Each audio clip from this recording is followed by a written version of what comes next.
1 करोड़, 2 करोड़, 3 करोड़, 4 करोड़, 10 करोड़। अरे अलायना जी, आपने तो आधा शहर ही खरीद रखा है। कुछ छोटे मोटे सौदे हमारे लिए भी छोड़ दीजिए। इस बिजनेसमैन की बात सुनकर अलायना के चेहरे पर एक कातिलाना मुस्कान आ गई। अलायना शहर की सक्सेसफुल बिजनेस वुमन थी और वो मुस्कुराते हुए अपनी जगह पर बैठ गई। लेकिन तभी एक आवाज ने वहाँ मौजूद सभी के होश उड़ा दिए। 50 करोड़। अरे सीधा 50 करोड़? ये कौन है? अरे ये तो डिलीवरी बॉय अभिनव है। इसके पास कहाँ से आए 50 करोड़? देखो, इसे कोई पहचान न पाए, इसीलिए सज धज के कोट पैंट पहन के आया है। अरे हाँ, 2 दिन पहले की मेरी ऑफिस में लंच डिलीवर करने आया था। अरे हमारी कोई इज्जत नहीं है क्या? ऐसे ही कोई ऐरा गहरा इतनी बड़ी नीलामी में कैसे आ गया? वहीं अभिनव चुपचाप अपनी जगह पर बैठा हुआ इन सब की बातें सुन रहा था कि तभी एक और आदमी तेज आवाज में बोल पड़ा। अरे अनाउंसर भाई, इसके पास 50 करोड़ तो क्या 50 रुपए भी नहीं होंगे। आप ये नीलामी बंद करो। अलायना जी को ये विदेशी इम्पोर्टेड कालीन दे दो। नहीं नहीं भाई रुको, अगर इस फटीचर डिलीवरी बॉय के पास 50 करोड़ नहीं है तो मैं अलायना जी की बोली को चैलेंज करता हूँ। इस कालीन के 11 करोड़ देने के लिए मैं तैयार हूँ। जैसे ही इस आदमी ने 11 करोड़ बोला तो अभिनव एक बार फिर से बोल पड़ा। 60 करोड़।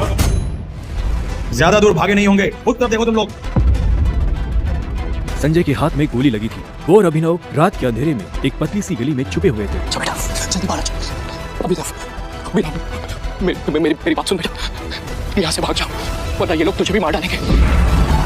बाहर सड़क पर उनकी गाड़ी खड़ी थी और उसी गाड़ी के पास खड़ा था राणा, जिसने संजय को गोली मारी थी। नहीं पापा, मैं आपको छोड़ के नहीं जाऊंगा। जिद मत कर अभिनव।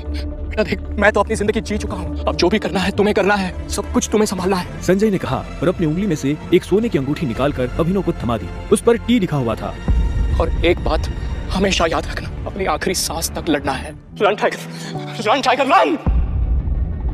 और अपनी बंदूक लेकर उन लोगों का सामना करने के लिए गली से बाहर निकल गए। संजय जैसे ही अपनी गाड़ी के पास पहुंचे तो राणा ने संजय पर बंदूक तान दी। अभिनव चिल्लाया और अचानक से उसकी नींद खुल गई। पसीने में तरबतर अभिनव अपने बिस्तर पर उठकर बैठ गया और गहरी सांसें लेने लगा। 18 साल, पिछले 18 सालों से ये सपना इसी तरह से अभिनव को परेशान कर रहा था। अभिनव ने पहले अपनी उंगली में पहनी उस अंगूठी को देखा और फिर बाथरूम की तरफ बढ़ने लगा। 18 साल की उम्र में उसने अपना खर्च खुद उठाना शुरू कर दिया था। उसकी जिंदगी में बस एक ही खुशी थी, उसकी गर्लफ्रेंड वैभवी। जब भी वो वैभवी को देख